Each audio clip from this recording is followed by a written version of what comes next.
और विश्व में आई थिंक ऐसा कोई देश नहीं है जहाँ पे भैंस का दूध पिया जाता है। भारत ही एक ऐसा देश है जहाँ पे भैंस का सबसे ज़्यादा दूध पिया जाता है।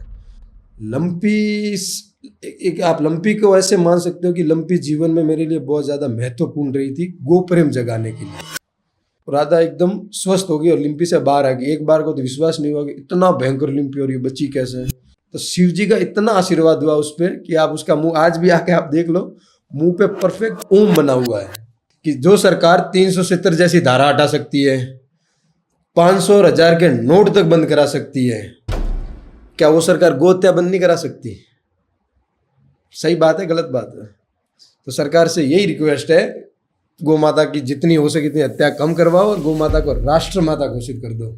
अब एक ही सपना है, जितने बेसहारा गोवंश, जिसमें जो दूध न देने वाली गाय हो गई, विशेषकर नंदी महाराज हो गए, उनके लिए एक ऐसा घर, एक ऐसी गौशाला बनानी जहाँ वो उनकी सेवा इतने अच्छे से हो जितनी कोई गोपालक भी न करता हो। नमस्कार, स्वागत है आज के हमारे इस खास पॉडकास्ट में। आज हम रूबरू कराते हैं एक ऐसे शख्सियत व गौ सेवक से जिन्होंने सोशल मीडिया स्टार होने के साथ गो प्रेम जगाने का काम किया है। आज हमारे साथ है गोपालक जे। गोपालक जी, अपने परिवार के बारे में बताइए, क्या है आपके फैमिली का बैकग्राउंड? हमारे घर में हम 3 भाई हैं, 2 सिस्टर हैं, मम्मी पापा और बड़े भाई के बच्चे हैं जो 4 हैं, जिसमें 3 लड़कियां हैं, 1 लड़का है और मेरी गौ माता है सारी। आपकी स्कूली जीवन शिक्षा कहाँ से हुई थी? मेरी स्कूली जीवन शिक्षा एक फर्स्ट क्लास से लेकर 9th तक हरिओम स्कूल में, फिर वहाँ पे हम शिफ्ट हो गए यहाँ कैपी नगर में। उसके बाद हमने गायत्री स्कूल ज्वाइन की जहाँ हम 12th तक पढ़े और बेसिकली वहाँ पे 9th से लेकर 12th तक मॉनिटर का कार्यभार संभाला था हमने। और उसमें पढ़ाई में थोड़े होने के कारण हमारे शिष्य गुरु थे श्री कृष्ण कुमार जी, जो हमारे फेवरेट टीचर हुआ करते थे। स्कूल के समय आपका व्यवहार कैसा था? स्कूल के समय हमारा व्यवहार काफ़ी अच्छा था। मॉनिटर थे तो हमें व्यवहार अच्छा और उसे बनवाना था। पढ़ने में कैसे थे आप? इंटेलिजेंट थे, होशियार थे या फिर? एवरेज, न ज़्यादा न कम न मीडियम, ठीक ठीक। कभी ट्यूशन वगैरह नहीं किए? हाँ, ट्यूशन की थी हमने। हमारे एक सर थे अखिलेश जी, उनके पास गणित की। किस विषय में आप कमजोर थे सबसे ज्यादा? गणित में, जिसका हमने ट्यूशन करवाया था, बेसिकली उसी में जाते थे हम दोस्तों में ग्रुप बना के, और उसमें बंक भी मारते थे हम मूवी देखने के लिए। तो ये जिम ज्वाइन करने का क्रेज स्कूल से ही था? हाँ, स्कूल से ही था। वहाँ पे स्कूल के बाद जगह था, स्कूल में तो मूवी के एक्टिंग करेंगे बड़े होके, इन सब का क्रेज था। जिम करने के क्या फायदे?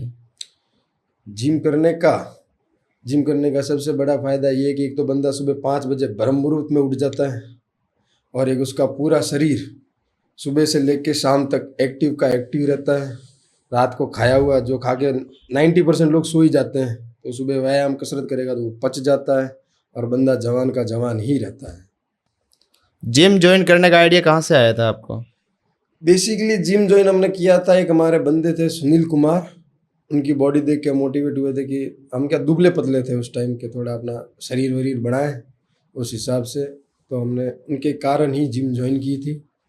जिम के साथ साथ प्रोटीन बेचना स्टार्ट किया था, जो एक इनकम का सोर्स हो गया था हमारे, तो उससे जिम से बहुत ज़्यादा लगाव हो गया था।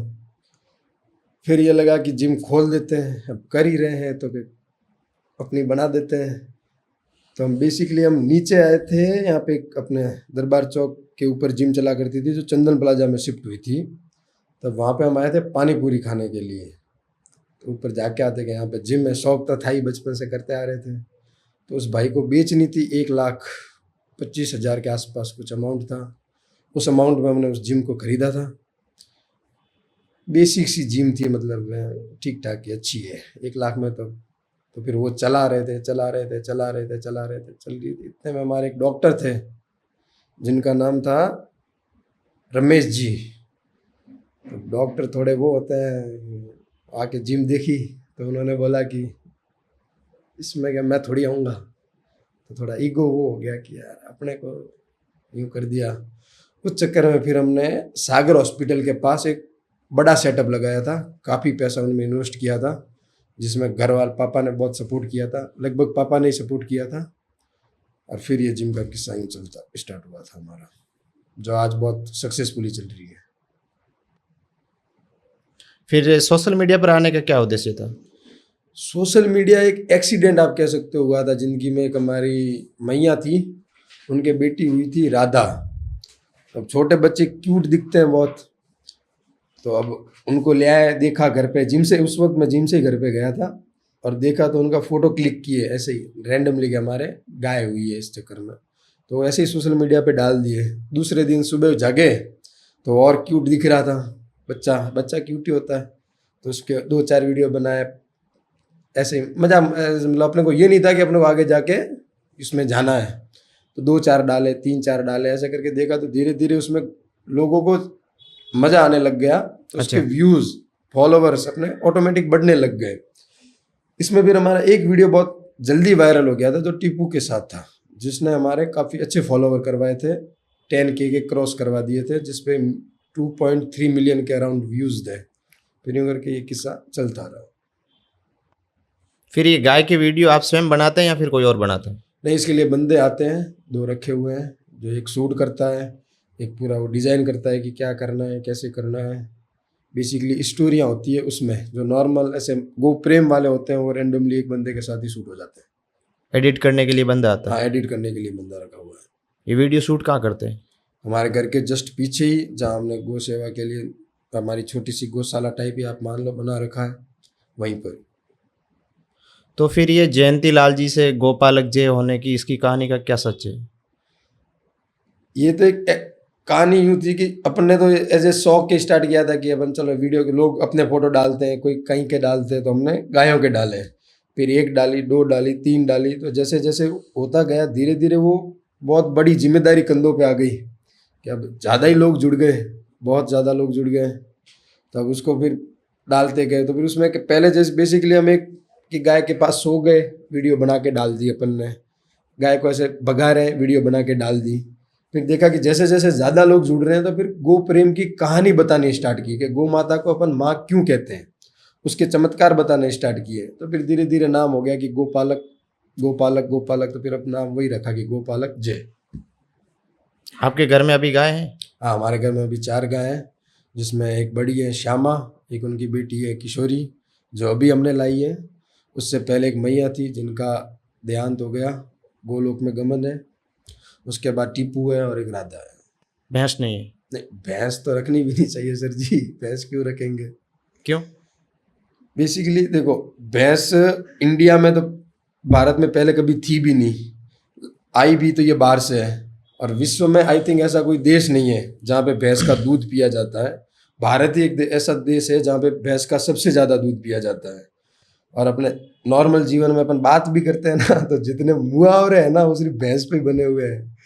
आप कोई भी मुहावरा उठा के देख लो, जैसे अकल बड़ी या भैंस, भैंस गई पानी में, इसलिए भैंस का कभी। और एक सबसे बड़ा बात ये है कि भैंस न रखने का कारण ये है कि आप भैंस, जैसे आप या मैं कोई भी रख रहे हैं, तो उनका जब मेल आता है, मेल बछड़ा, तो आप और मैं कोई भी हो तो उसको हम कसाई के पास ही भेजेंगे, जो हमारे घर में एक सबसे बड़ा पाप होगा, जो पाप हमें नहीं करना चाहिए। इसलिए भैंस हाथ जोड़ते हैं कि अच्छा बढ़िया है, जो रख रहे हैं वो भी मत रखो। भैंस के और गाय के दूध में कोई वैज्ञानिक कारण भी है क्या? हाँ, गाय का दूध आप जितना भी देखोगे ना, जैसे गाय का बछड़ा हो गया तो उसको दूध पिला लो, उसमें एक्टिवनेस ज़्यादा होती है क्योंकि वो पतला होता है। और भैंस का दूध हमेशा गाढ़ा होता है, और साइंटिफिकली भी आप चेक करोगे तो इसको सेहत के लिए हानिकारक माना गया है, क्योंकि ये चर्बी बहुत ज़्यादा बढ़ाता है अपने किडनी पे। इसलिए भैंस का दूध वैसे भी साइंस की तरफ से भी मना ही किया गया है। और गाय का दूध तो है ही अमृत तुल्य, जितना मर्जी पियो। तो सोशल मीडिया पर इतनी बड़ी फैन फॉलोइंग होने से आपने किस प्रकार से सेलिब्रेट किया था? सोशल मीडिया पे फैन फॉलोइंग तो क्या, भक्त जुड़े हैं, वो जो गाय को माता मानते हैं वही लोग हैं। फैन तो हमारे क्यों बनेंगे, जितने हैं प्रशंसक हैं। और उसको यूँ है कि अब जनता को लेके चलना है कि ज़्यादा से ज़्यादा मैं और मेरे से जुड़े लोग गो प्रेम को और आगे और आगे और आगे पूरे जगत में फैला दें। कि गाय एक पशु नहीं, उसको एक माँ समझ के घर में रखो, ताकि आपको अच्छी भगवत प्राप्ति हो सके। सोशल मीडिया पर कभी आपको कोई ऑफर नहीं आया, जैसे कोई किस चीज़ के रिगार्डिंग? कोलैबोरेशन के लिए वगैरह, या फिर ऐसे जैसे हमने स्टार्ट किया था उस वक्त तो अपना कुछ इतना वो था नहीं। तब एक काउ लवर करके पेज हुआ करता था जिसके काफ़ी अच्छे फॉलोवर थे, उनके साथ 2-4 कोलैबोरेशन किए थे। फिर एक हमारे बहुत अच्छे मित्र हैं, नाम है उनका, सब जानते होंगे, बावले छोरे। उन पहले से इस चीज़ में बहुत ज़्यादा एक्टिव थे, वो सिंगर भी थे, तो उन्होंने काफ़ी सपोर्ट किया था कि आप यूँ करो यूँ करो, यूँ करके ये गाड़ी चल गई। सोशल मीडिया पर आपका कोई वीडियो रिपोर्ट किया गया है कि? सोशल मीडिया पे हमारे वो सारे वीडियो रिपोर्ट किए गए हैं जिस पे हमने गो हत्या, जैसे कि आप मान लो जो डेयरी का काम कर रहे हैं, जिसमें गाय के बछड़े को दूध नहीं पिलाते, दूध के लिए रखा गया है, जो शोषण करते हैं, जब उनके खिलाफ वीडियो जितने भी बनाई वो सारी रिपोर्ट भी हुई, डिलीट भी हुई, और धमकियां भी आई कि आप यहाँ से, जैसे गुजरात से आई थी कुछ वक्त पहले कि ये सब मत करो या घर पे आ जाएंगे, वो आ जाएंगे, होता है। उसके बाद हमने 4 और बनाई और फिर और डाली, मैं कहा आप तो आ ही जाओ। 2021 में जिस प्रकार गायों में एक लंपी बीमारी आई थी, लंपी, एक आप लंपी को ऐसे मान सकते हो कि लंपी जीवन में मेरे लिए बहुत ज़्यादा महत्वपूर्ण रही थी, गो प्रेम जगाने के लिए। और बेसिकली आप बाहर की गायों की देखोगे तो उनके लिए, जैसे हमने पथमेड़ा से हमें रेसिपी मिली थी लड्डुओं की जो आयुर्वेदिक से बनते थे, वो हमने घूम घूम के गायों को खिलाए थे। एक हमारे है यहाँ जो गौशाला चलाते हैं, उनका नाम अभी याद नहीं आ रहा, उनके साथ मिलके जितने आवारा जो घायल नंदी होते थे ना, उनको पकड़ पकड़ के हमने उनके घर पे ले जाके पर्सनली सेवा की थी। टेम्पू में रात को हम लेके जाते थे। और जब लिम्पी बाहर तक तो ठीक था कि बाहर चल रहा है, घर पे भी हमारे गायें थी। अब वो इंसिडेंट हो कि हमारे घर पे सब यही चाहेंगे भी हमारे घर में क्यों आए, तो गो प्रेम बेसिकली हमारा उस वक्त जगह था जब हमारे घर में राधा नाम है, हमारी एक छोटी बछड़ी है, उसको हुआ था। और उस वक्त वो मात्र 1.5 महीने की थी। अब उसका इम्यूनिटी सिस्टम ही क्या बना होगा। तो जैसे ही मैं जिम से ही आया था उस वक्त, तो आज भी याद है, मम्मी ने आते ही बोला कि आपके राधा को हो गया है लिम्पी। तब हम कोने में बैठ गए थे, उसकी अब इतनी सी जीव थी, वो प्रेम बहुत ज़्यादा था उससे, तो बहुत ज़्यादा वो हुआ था कि यार अब जितने कहानियाँ आ रही थी ना अब तक गो लिम्पी से रिलेटेड, उसमें सारे गोवंश अपने प्राण त्याग रहे थे। तो पहला थॉट दिमाग में यही आया कि राधा अब प्राण त्यागेगी। तो उस डर से पहले तो बहुत रोए बैठ के, फिर सोचा रोने से तब कौन सी ये ठीक हो जाएगी, फिर शांत हुए थोड़े, फिर 2-4 डॉक्टरों को फ़ोन किया, जैसे आप पथमेड़ा से भी हमने डॉक्टर बुलाए थे और 1-2 गुजरात से बुलाए थे और सांचौर से लोकल बुलाए थे, जिसमें उनका ट्रीटमेंट पहले दिन ही हमने एक मेडिकल जो कहते हैं ना दवाइयाँ, वो हमने सिर्फ पहले दिन ही यूज़ की थी, जिसमें हमने उसको एक ड्रिप चढ़ाया था, कान के साइड में चढ़ा था। उसके बाद हमने कोई मेडिसिन यूज़ नहीं की थी, सब आयुर्वेदिक चले थे, जितने जो जिससे इम्यूनिटी सिस्टम बूस्ट होती है ना, वही उसके डाइट में स्टार्ट कर दिया था। और धीरे धीरे धीरे स्टार्टिंग में इतने उसके फोड़े नहीं हुए थे, जैसे जैसे लिम्पी बढ़ा उसके शरीर में, उसके बॉडी पे आप मान लो 1 इंच छोड़ दो जगह या 1 सेंटीमीटर भी छोड़ दो, उसके बाद बॉडी पे लगभग हर जगह फोड़े हो गए थे। अब उस फोड़ों की सबसे बड़ी दिक्कत क्या थी, अगर वो नहीं फूटेंगे तो गाय मर जाएगी, और फूटेंगे तो उसमें कीड़े पड़ जाएंगे। तो जब वो सिचुएशन आई रहा था कि उस वक्त उसके पूरे बॉडी पे आप ये मान लो कि लगभग सारे ही फूट गए, तो पूरे कीड़े से भर गए थे। हमें आज भी याद है कि हमने कीड़े अपने हाथों से निकाले थे वो सारे, और जिसकी काउंट संख्या आप मान के चलो 3000 के आसपास थी। टोटल बॉडी में से ऐसे पकड़ के निकाले गए थे, जिसमें उसको बहुत ही ज़्यादा पीड़ा हुई थी। और सबसे बड़ी समस्या ये हो रही थी उस वक्त कि जैसे कीड़े निकाल रहे थे जहाँ से खून आ रहा था, और वहाँ पे दूसरे जीव आके बैठ जाते थे, मक्खी होगी, मच्छर होगी, उससे गाय और ज़्यादा परेशान हो रहा था। तब मच्छर जाली का हमने उसके पूरे चारों तरफ घर बना दिया था, और मच्छर जाली में ही रहती थी वो। फिर आज से मम्मी, हमारे भाभी थे, सब ने मिल के काफ़ी ज़्यादा उस पर वो किया। उस वक्त मम्मी शिव पुराण की बहुत वो भागवत सुनती थी महाराज जी से, तब उन्होंने कहा था कि शिव जी का चलाया हुआ जल गाय को पिलाया करो। तब हमने रोज शिव जी को जो अभिषेक करते थे वो जल राधा को पिलाना स्टार्ट किया। धीरे धीरे धीरे देखते देखते राधा एकदम स्वस्थ हो गई और लिम्पी से बाहर आ गई। एक बार को तो विश्वास नहीं हुआ कि इतना भयंकर लिम्पी हो रही है, बच्ची कैसे।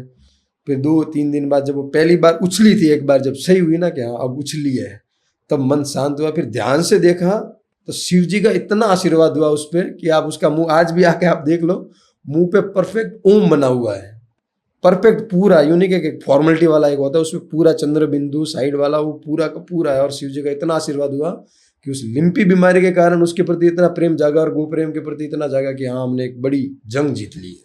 बेसिकली ये हमारी कहानी थी लिम्पी की। तिलक लगाने का क्या रहस्य है? ये तिलक की भी एक बड़ी कहानी है हमारी।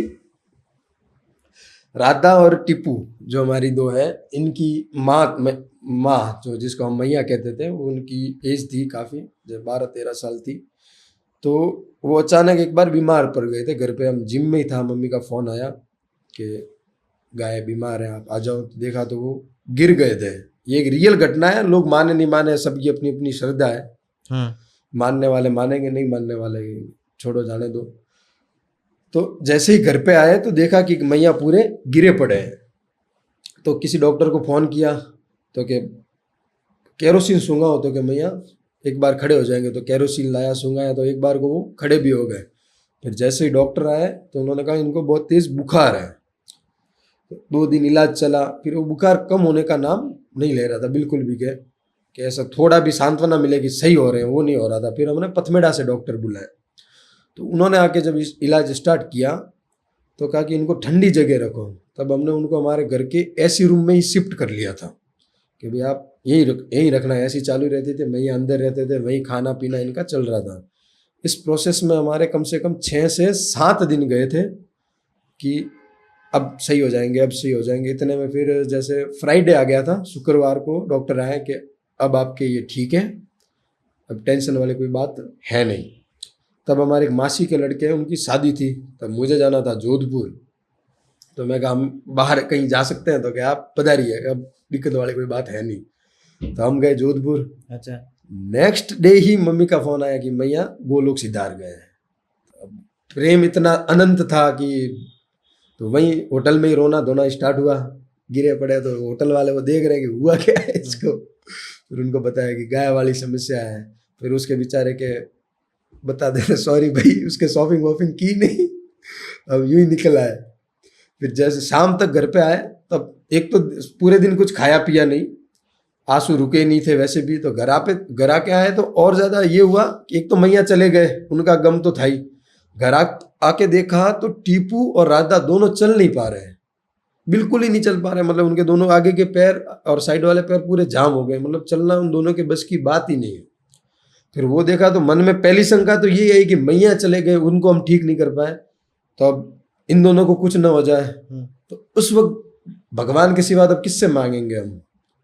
तो उस वक्त बोलना तो नहीं चाहिए, पर शिव जी को दे दी पार्वती जी की कसम, राधा जी को कृष्ण जी की कसम दी, और अपने शिव जी के बेटे गणेश जी की मूर्ति पानी में डुबो दी कि हम मतलब मैया चले गए, डर इस बात और कोई डर नहीं था। अपने हनुमान जी के यहाँ पैदल बोली कि भाई हम आएंगे, और हनुमान चालीसा पढ़ के मैंने डोरा भी बांधा था दोनों को। इतने में किसी ने बताया कि अपने यहाँ पे एक मंदिर है शीतला माता का, रणोदर साइड, कि वहाँ पे एक पानी मिलता है, वो पिलाओ कि गाय सही हो जाएगी। तब हम वो पानी लेने जा रहे हैं। उस वक्त किस्मत इतने खराब, आपको पता हो तो हाईवे पे वो बड़े बड़े ट्रक जा रहे थे, हाईवे जाम। तो बे कैंप गाड़ी लेके जा रहे थे, पुरोहित राहुल करके वो हमारे साथ थे। तो रास्ता था नहीं, अब जाएं कैसे। किसी ने बोला कि यहाँ से निकलो, तो अब वहाँ पे किसी का खेत, तो खेत का वो तोड़ दी बाढ़। तो इतने में वो आए, मालिक तो आएगा भाग जा, क्या भाई क्या चाहिए। जैसे आया तो उसने नीचे उतरा तो उसने अब जेब में जोधपुर से डायरेक्ट आए थे, तो जो पैसे थे वो उसके हाथ में पकड़वा दिए कि भाई सही करा देना, हमको जाना है। तो पास वाले को पूछा कि मुँह शकल देख के आंसू वासू आ रखे थे, तो कि ये क्या, तो कि इनके गाय की बात है। तो वो भी गो भक्त थे, उन्होंने पैसे वापस दिए कि भाई आप यहीं से वापस जाना, मैं सही नहीं कर रहा हूँ। फिर हम वहाँ से आए तो फिर पिलाया विलाया, पर दोनों में कोई सुधार नहीं दिखा कि सही हो जाए, अपन खुश हो जाए कि अपनी गाय सही हो रही है, ऐसा कुछ हुआ नहीं। फिर दूसरे दिन ये लगा कि मैया के दर्शन तो करके आए, क्योंकि मम्मी जी अकेले थे, नगर पालिका को पैसे दिया था और उनकी प्रॉपर हमने अंतिम विदाई की थी, चुन्नी उन्नी सब उड़ा के प्रॉपर विदाई की थी। तो क्या देख के अंतिम दर्शन आज जोड़ के आ जाता हूँ, ये सोचा। तो वहाँ पे मैं मेरे स्टाफ के साथ गया, तो अपने जहाँ पे नगर पालिका की तरफ से सारी गायों को अंतिम संस्कार वहाँ करते हैं। तो वहाँ जाके देखा तो उन्होंने यूँ फेंक रखी थी गाय को, दफनाया नहीं था, समाधि उन्होंने नहीं दी थी गाय को। तो देखा तो भी मेरी गाय जिसको मैं इतना प्रेम करता हूँ, जिसको हमने पूरी वो भागवतिक तरीके से पूजा पाठ सब उनका कर रखा है, और वो बेसहारा जैसे आवारा गौवंश होते हैं ना, उनकी तरह वो गिरी हुई है, पड़ी हुई है। तो मन एकदम विचलित हुआ और वहीं बेहोश हो गया। फिर उसके सामने एक पेट्रोल पंप है, वहाँ पे मेरे को लेके गए। फिर वो स्टाफ साथ में था बेचारा, तो पानी वानी छिड़का, थोड़ा होश में आए। फिर अपना पूरा ट्राई किया, पथमेड़ा फ़ोन किया, नहीं यहाँ पे नंदीशाला बनी हुई है, वहाँ पे फ़ोन किया कि एक बुलडोजर जैसी भी कुछ भिजवाओ, ताकि 2 और गाय पड़ी हुई थी वहाँ पे कि समाधि दे सके। तो वहाँ से जुगाड़ हुआ नहीं, क्योंकि उनके ऑलरेडी काम पे चले गए थे और वो शाम के 4 बजे हुए थे। तो जितने भी होते हैं वो दिन के काम पे गए हुए थे, कहीं से कुछ जुगाड़ नहीं हो रहा था। तब वहाँ पे एक बंदा आता है, वो वहीं पे जहाँ पे कभी जो भी आप उसे कह दो डंपिंग यार्ड है बेसिकली, वहाँ पे सब पॉलीथीन ही पड़ी, डंपिंग यार्ड है वो पूरा। तो वहाँ पे एक बंदा आता है, उसको सिर्फ हम हाथ ही करते हैं भाई, इतने में उसको कुछ नहीं बोला गया था, इस एकदम रियल घटना, उसको कुछ नहीं बोला गया। तो वो कहता है कि चलो, मैं कहा भी चलो। तो अपन तो वहाँ उसको लेके आए, स्टाफ को कहा मुश्किल से मिला तो ऊपर ही बैठ, इधर उधर न चला जाए। मैं कहा मैं भी चुनरी उनरी अंतिम संस्कार के लिए वो अंदर डालने के लिए नमक लेके आते हैं, ताकि बॉडी डिकम्पोज जल्दी हो जाए। तो मैं लेके आता हूँ, स्टाफ को ऊपर बिठाया, तब तक उसने वो खड्डे वड्डे किए, तो मैं वो लेके आया चीज़ें, तब तक वो वहीं रहा। उसने कम से कम 2 घंटे अपने ट्रैक्टर में, वो होता है ना लोडर, वो था उसके पास, तो उसमें उसने तेल जलाया प्रॉपर, और तीनों गायों को हमने पूरा वो अंतिम संस्कार किया। तो जो मेरे साथ था उसको पता है कि इनके वो सूट वूट करते हैं, तो वो सूट कर ही रहा था। अब 3 घंटे कोई तेल जलाएगा, आप सोचो, तो वो पैसे तो लेगा। तो जब वो पैसों की बात आई, तो उस बंदे ने पैसे नहीं लिए हमसे, वो सब यूं हाथ करके चला गया। और वो 3 घंटे हमारे साथ रहा, और उसने सिर्फ एक ही लाइन बोली हमारे पास रह के, वो भी मेरे स्टाफ को, कि मेरे पास भी बहुत गाय है भाई साहब। वो चला गया, ऐसा कुछ पैसा हुआ नहीं। तो फिर हम तो अंतिम वो विदाई दे के हाथ जोड़ के घर पे आए। जो राधा टीपू 2 दिन से चल नहीं पा रही थी, इतनी दवाइयाँ इतना सब कुछ चल रहा था, उसके बाद घर पे आके देखा तो राधा को खुली थी, बांध नहीं रखा था कि वो चल नहीं पा रही थी। तो राधा यूं भाग रही है, रॉकेट बनी हुई, और टीपू कूद रही है हवा में। मैं कहा हुआ क्या इन दोनों को? फिर घर आके वो वीडियो देखे, वो देखा, उन्होंने कहा ये बंदा कौन था जो सिर्फ यही बोल के गया कि हमारे पास बहुत गाय है, जिसने पैसे नहीं लिए। सबसे बड़ी बात कि देखे तो सही, जब वो वीडियो उठाया तो वो देखा तो बेसिकली ट्रैक्टर में वो बंदा दिख नहीं रहा था। वीडियो शूट के टाइम वो बंदा ट्रैक्टर में नहीं दिख रहा है, वो जा कहाँ रहा है। जैसे ही कैमरा उस पर आ रहा तो ट्रैक्टर ऑटोमेटिक ही पीछे जा रहा है, मतलब बेसिकली वो वीडियो में रिकॉर्ड ही नहीं हुआ। फिर लगा कि हम जैसे नीच प्राणी के लिए भी भगवान का रूप ही होगा, और तो कौन होगा। उसके बाद ये तिलक लगाना स्टार्ट किए थे। आजकल पॉलीथीन की वजह से गायों में बीमारी फैल रही है बहुत ज़्यादा। इस पे आपका क्या कहना है? इसके जिम्मेदार तो आप मानो नहीं मानो, आप और मैं ही है, हम जैसे और भी कई लोग जिनके डेली यूज बन चुका है पॉलीथीन यूज करना, दैनिक जीवन का उनका काम है। इसको कम करना है तो एक ही इलाज है कि घर से हर चीज़, जैसे सब्जी होगी, किसी भी चीज़, कोई भी चीज़ लेने जाओ आप, उसको लेके जाओ, बैग लेके जाओ घर से, उसी में लेके आओ खुली। क्योंकि आप खाने के लिए खुद के लिए सब्जी लाते हैं, आप उस वक्त 2 जनों के लिए सब्जी लाते हैं। सब्जी तो आपने यूज़ कर ली, जो आपने खा ली, और उसके साथ आया हुआ पॉलीथीन बेसहारा गोवंश के लिए ला लिया आपने। तो इसका बेसिकली यही है कि अपन बैग लेके जाएं, और पॉलीथीन का जितना हो उतना बहुत ही ज़्यादा कम यूज़ करना चाहिए। आजकल गौ माता को बचाने के लिए सबसे बड़ी चुनौती क्या है? सबसे बड़ी चुनौती है जो गो पालन कर रहे हैं ना, वही। उसका कारण यह है कि आप समझो ना, तो आप देखोगे 90% या 70% आप मान के चलो, जितने लोग हैं वो गाय को रखेंगे तब तक जब तक वो दूध देगी। आप भारत की अगर अपनी बात करें, अब वो कॉन्ट्रोवर्शियल है, पर रखता तो हिंदू ही है गाय ज़्यादा से ज़्यादा। ये तो सभी मानते हैं कि हिंदू ही सबसे ज़्यादा गाय रखते हैं। अब ऐसा तो होता नहीं है कि कसाई खुद गाय अपने खूंटे से छोड़ के लेके जाता हो, ये तो कोई पॉसिबल है नहीं। जाती तो एक हिंदू के ही घर से है। और वो कब देता है? जब गाय दूध देना बंद करती है। अगर गाय दूध देना बंद न करे तो वो बंदा सेवा करता जाएगा, रखता जाएगा, या फिर नंदी मारा जाएंगे तो उनको एक, जब तक वो गाय के दूध में काम आ रहे हैं तब तक घर पे बांधा, फिर क्या भाई आप अपने रास्ते हम हमारे घर पे, तब वो बेचारा रात को कहीं ना कहीं से उठता है और कसाई के हाथ चढ़ता है। तो बेसिकली हम ही जिम्मेदार हैं जो दूध तक ही रखेंगे गाय को, दूध के बाद छोड़ देते हैं कि अब नहीं। गौ माता को बचाने के लिए क्या कानूनी काफी है या फिर अपने समाज को भी अपनी भूमिका निभानी चाहिए? गौ माता को कानून कभी नहीं बचा सकता, ये उनके हाथ में नहीं है। गाय तभी बच सकती है जब हर बंदा बचाना चाहे, घर घर जो आसपास रह रहा है जिनके घर पे गाय है वो चाहे तभी बच सकती है। क्योंकि पुलिस अब कितनी ध्यान रख देगी, कितनी पुलिस है, कितना वो ध्यान रख लेगी, कितनी गायों का रख लेगी। जब हर बंदा अपने घर पे एक एक गोवंश पालेगा तो फिर बेसिकली गायें कम पड़ जाएगी लोगों के घर पे पालने के लिए, तो फिर वो तस्करी की और कटनी वाली तो बात ही नहीं आएगी। बेसिकली हर बंदे को अपने घर पे एक गाय जरूर रखनी चाहिए ताकि गोवंश और ज़्यादा मजबूती से गौ सेवा हो सके। क्या कभी गौ माता को बचाने के लिए आपने खतरनाक स्थिति का सामना किया है?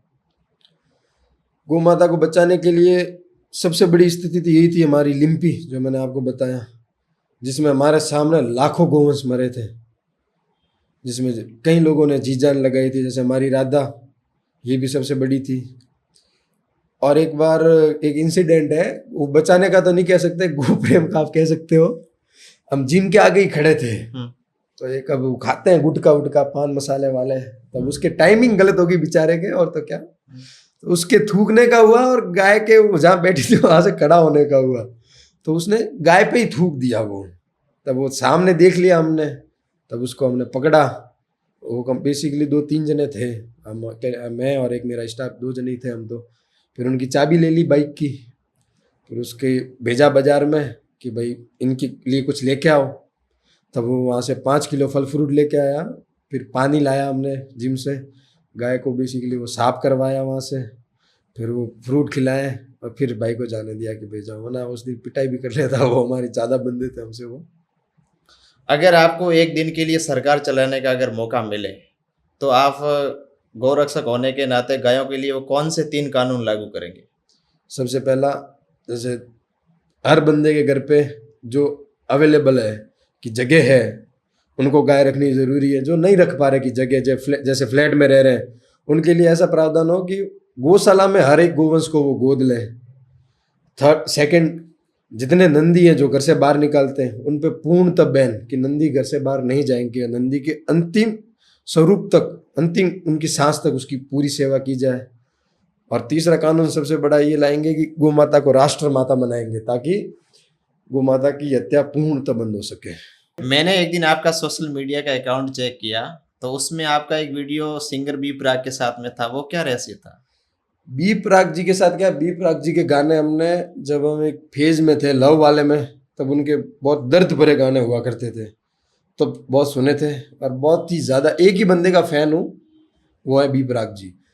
और फिर अब भक्ति भाव में गए तो वो भी राधा रानी के पूरे समर्पित है। तब उनके गाने उन्होंने बहुत अच्छे अच्छे अभी गाए, भजन जो राधा रानी पे बने हुए, तो उनको राधा नाम जपना है, तब उनके भजन सुन सुन के राधा नाम जप रहे थे।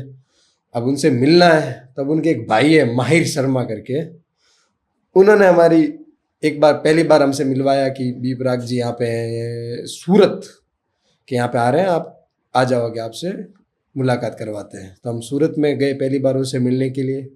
तब तो एक नॉर्मली गए, बात बैठे, थोड़ी देर बात हुई। फिर सेकंड बार जब हम उनसे मिले तो वो अहमदाबाद में मिले थे, और सेकंड बार भी हमको माहिर शर्मा के उन्होंने मिलवाया था। तब उनका शो वहाँ पे कैंसिल हो गया था, तब उनके साथ काफ़ी अच्छी बातचीत हुई, और बहुत ही ज़्यादा सनातन के प्रचारक भी अभी बन रहे हैं, बहुत ज़्यादा राधा रानी के एकदम समर्पित हैं वो, और पूरे कृष्ण आश्रित हो चुके हैं वो। अभी सोशल मीडिया पर आपके कितने फॉलोवर्स हैं? अभी हमारे तीनों प्लेटफॉर्म पे हम हैं। जैसे फेसबुक पे हमारे 1 मिलियन है, यूट्यूब पर 1 मिलियन सब्सक्राइबर है, और इंस्टाग्राम पे 7.5 लाख के आसपास है। लोगों का कैसा रेस्पॉन्स मिल रहा है? लोगों को बहुत अच्छा लग रहा है कि गो प्रेम हर जगह पूरा भर दिया है, अच्छा अच्छा। जब हमने स्टार्ट किया तब इतने पेज भी नहीं थे, तब एक बावड़े छोरे करके थे, वो डालते थे गायों के साथ वीडियो, और एक काऊ लवर और एक गो सेवा, इतने ही लोग थे, ज़्यादा लोग डालते नहीं थे। और पथमेड़ा के पेज बने हुए थे, श्री अपने सांचोर का ही। फिर हमने स्टार्ट किया, आप सर्च करोगे तो आपको बहुत मिलेंगे, गोपालक कमलेश, गोपालक XYZ, गोपालक, भर दिया पूरा, गोपालक गोपालक कर दिया इंस्टाग्राम। सांचोर के क्रिएटर के साथ आपका कैसा संबंध है? सांचौर के क्रिएटरों के साथ हमारे बहुत अच्छे संबंध है। जैसे विक्रम जी भाटी हैं हमारे, विक्सा भाटी करके फेमस है, जिम में भी आते हैं वो पहले से भी जानते थे हम दोनों एक दूसरे को, अभी तक बहुत अच्छे संबंध है। फिर हमारे एक महेश भाई हैं जो काफ़ी बहुत है, वो हमारे छोटे भाई के बहुत अच्छे दोस्त हैं। मेरे उनसे इतनी जान पहचान है नहीं, बट मस्त है, अच्छे संबंध है। नए आने वाले क्रिएटर के लिए आपकी कोई सलाह? नए जो आ रहे हैं ना उनको एक ही है कि अब बहुत आ गए हैं, कुछ अलग लेके आओ। बाकी क्या सब सेम ही ला रहे हैं, जो कॉमेडी वाले कॉमेडी घुसेड़ रहे हैं, वो वाले वही ला रहे हैं। तो कुछ नया अलग, और वो हिंदू धर्म पे ही लाए तो और ज़्यादा बढ़िया है। नंगे नाच करने वाले पहले से ही बहुत बैठे हैं। अभी आपका रूटीन क्या है? अभी हमारा रूटीन है सुबह 4:30 बजे जगना, हम्म, फिर जिम के लिए तैयार होना। 9 बजे तक जिम रहते हैं, 5 से 9 तक जिम का टाइम है। फिर 9 बजे घर पे आते हैं। उसके बाद घर आने से पहले गायों के लिए चारा लेने जाते हैं। मेरे बेसिकली 16 नंदी भी गोद लिए हुए हैं, उनको जिम के वहाँ से चारा की पूरी गाड़ी भरते हैं। हरा चारा अपन 4 रास्ते से लेके जिम के आगे उनको चारा डाल के घर पे अपनी गायों के लिए चारा लाना। फिर गायों के साथ टाइम वीडियो करके 10, 11, 12 इसी में बजते हैं। फिर 1-1.5 घंटा सो जाते हैं। फिर खाना पीना होके आराम से 2:30-3 बजे तक जाते हैं जिम पर। वहीं पे सारे वीडियो एडिट के लिए बंदा है जो आता है, स्क्रिप्ट लिखना, कहानियाँ बनाना, वो करके फिर वापस 5 बजे जिम स्टार्ट हो जाती है। फिर 9 बजे तक जिम, फिर रात को आके थोड़ा फैमिली के साथ बैठना और मूवी वगैरह कुछ शौक है थोड़े देखते हैं, वेब सीरीज वगैरह, और सो जाते हैं 11 बजे के आसपास। किताबें पढ़ने का भी शौक है?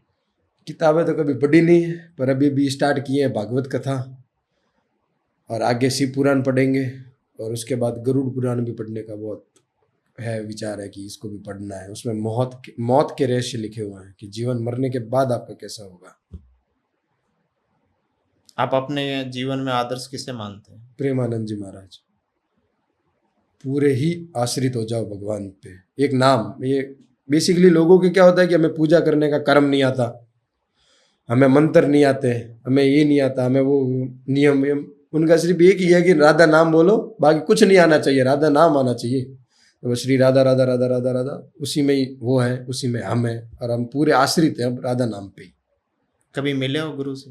नहीं, अभी हम जाएंगे, जनवरी में जाएंगे, उनसे मिलेंगे, दर्शन करेंगे, अगर सौभाग्य प्राप्त हुआ तो जरूर। अभी आपके आने वाले फ्यूचर में कोई खास प्लान? एक ही जीवन का सपना है, पहले तो कुछ और थे, अब एक ही सपना है, जितने बेसहारा गोवंश, जिसमें जो दूध न देने वाली गाय हो गई, विशेषकर नंदी महाराज हो गए, उनके लिए एक ऐसा घर, एक ऐसी गौशाला बनानी जहाँ वो उनकी सेवा इतने अच्छे से हो जितनी कोई गोपालक भी न करता हो। जो दूध देने वाली गाय की भी सेवा ना हो, ऐसी उनकी सेवा हो। इतनी बड़ी गौशाला बनानी है एक। अभी गौशाला के लिए कोई प्रयास जारी है आपका? हाँ, अभी प्रयास जारी है। हम अभी लोकेशन फाइनल कर रहे हैं कि हमें कहाँ बनानी है, जैसे कि जयपुर हो गया, उदयपुर, क्योंकि सांचौर में तो अभी बहुत है, तो यहाँ पे या जयपुर बनाएंगे या उदयपुर, दोनों में से एक जगह में बनाएंगे। सोशल मीडिया पर जब आपके इतने फॉलोअर्स है हाँ, तो इसे अर्निंग भी तो आ रहे हैं आपके? अर्निंग है, जरूर है, क्योंकि 1 मिलियन सब्सक्राइबर है। यूट्यूब से काफ़ी अच्छी अर्निंग है, फेसबुक से काफ़ी अच्छी अर्निंग है। नंबर तो अब क्या बताना, बट 2 आईफोन खरीद लो महीने के उससे ज़्यादा है, काफ़ी अच्छी है, काफ़ी अच्छी है। क्योंकि एक, हाँ, हमारे अर्निंग सबसे मेन ये है कि हम एक कंपनी के साथ साइन है, वो हमें एक स्क्रिप्ट देती है कि आपको बेसिकली ये वीडियो बनानी है। वो ज़रूरी नहीं है कि गौ माता के रिलेटेड हो, कैसी भी हो। फिर हमें वहाँ से एक बहुत अच्छा अमाउंट मिलता है एक वीडियो बनाने का, जो उसको स्क्रिप्ट के हिसाब से उनको हम बना के वीडियो देते हैं, और वो अपने पेजेस पे जहाँ पे उनके डालना हुआ डालते हैं। तो आप मान के चलो 2 आईफोन से ज़्यादा अच्छी अर्निंग है, जिम से भी अच्छी है। जिनसे भी गौ माता को बचाने के लिए सरकार से क्या रिपोर्ट करना चाहेंगे आप? देखो, हमारी सरकार ऐसी है, बात ऐसी है थोड़ी, मतलब शायराना अंदाज, क्या थोड़ा भड़कीला भाव में बोलना चाहूंगा मैं, कि हमारी सरकार ने 370 जैसी धारा हटा दी, जो मतलब बहुत डिफिकल्ट था। उस पे है कि जो सरकार 370 जैसी धारा हटा सकती है, 500 और 1000 के नोट तक बंद करा सकती है, क्या वो सरकार गौ हत्या बंद नहीं करा सकती? सही बात है, गलत बात है? तो सरकार से यही रिक्वेस्ट है, गौ माता की जितनी हो सके इतनी हत्या कम करवाओ, और गौ माता को राष्ट्र माता घोषित कर दो। महाराष्ट्र में गाय को राज्य माता घोषित किया है, इस पर आपका क्या विचार है? महाराष्ट्र में राज्य माता घोषित किया तो उसका आशीर्वाद भी तो मिल गया उनको भी, कितनी सीटें लेके आ गए वो, अकेले 2-4 और आती तो खुद के दम पे सरकार बना देते वो। राज्य माता तो ठीक है, शुरुआत है, कोशिश करनी है राष्ट्र माता बनाने की, ताकि गौ माता का, वो है ही राष्ट्र माता जिनका दूध खुद गिरधर गोपाल ने पिया था, और उनके बेटे जैसे नंदी महाराज की सवारी खुद महादेव करते हैं, तो इनको राष्ट्र माता बनाना चाहिए। राज्य माता तो एक शुरुआत की है, जो इसके लिए बहुत बहुत धन्यवाद सरकार का। आपका भी कभी पॉलिटिशियन में जाने का विचार आया है? हाँ, पॉलिटिक्स में जाऊंगा, एक दिन के लिए मुख्यमंत्री बनूंगा, अरे प्रधानमंत्री बनूंगा, और गौ माता को राष्ट्र माता घोषित करेंगे, और गो तस्करी बाहर से बीफ का इम्पोर्ट एक्सपोर्ट वाला जितना काम है वो सब बंद करवाएंगे। अभी जितनी जैसे गौ तस्करी हो रही है उसको कम कैसे किया जा सकता है? गो तस्करी कम करने के लिए, जैसे पुलिस को तो कैसे ही पता चलेगा, जितने आम जन है, आप में जितने भी लोग हैं, उसको इसमें सहयोग करना पड़ेगा। कहाँ भी दिखे, कोई भी गाड़ी दिखे, ऐसा कुछ हो तो उसके पुलिस को सचेत करें, और ज्यादा से ज्यादा खुद एक्टिव हो कि पुलिस केस हो जाएगा, ये हो जाएगा, क्या पुलिस केस होगा, जगत जननी को बचाने जा रहे हो, तो उसमें खुद आम लोगों को ज्यादा से ज्यादा सहयोग करना पड़ेगा, तभी तस्करी रुक सकती है। गौ माता को बचाने के लिए कभी ऐसा चंदा वगैरह इकट्ठा किया आपने? नहीं, आज दिन तक मैंने चंदा मेरे पेज पे या किसी भी अकाउंट से कभी चंदा को इकट्ठा नहीं किया है, क्योंकि भगवान ने वैसे ही गौ माता के आशीर्वाद से इतने अपन कैपेबल है कि अभी तक जरूरत नहीं पड़ी कि अपन कभी चंदा इकट्ठा करें। हाँ, इतने बड़े फैन फॉलोइंग तो चंदे की जरूरत क्या पड़ती? फैन से ले सकते हैं ना चंदा, चाहे तो पर नहीं लिया कभी और नहीं लेंगे। तो दोस्तों, ये थी आज की हमारी खास बातचीत गौपालक के साथ में। इनके जीवन के हर पहलू से हमें यही शिक्षा मिलती है कि गाय हमारी एक पूज्य माता है, और गाय की रक्षा और सेवा करना हमारा परम धर्म बनता है। तो आने वाला पॉडकास्ट इससे भी और भी अच्छा होगा। तब तक जुड़े रहिए हमारे चैनल के साथ। धन्यवाद।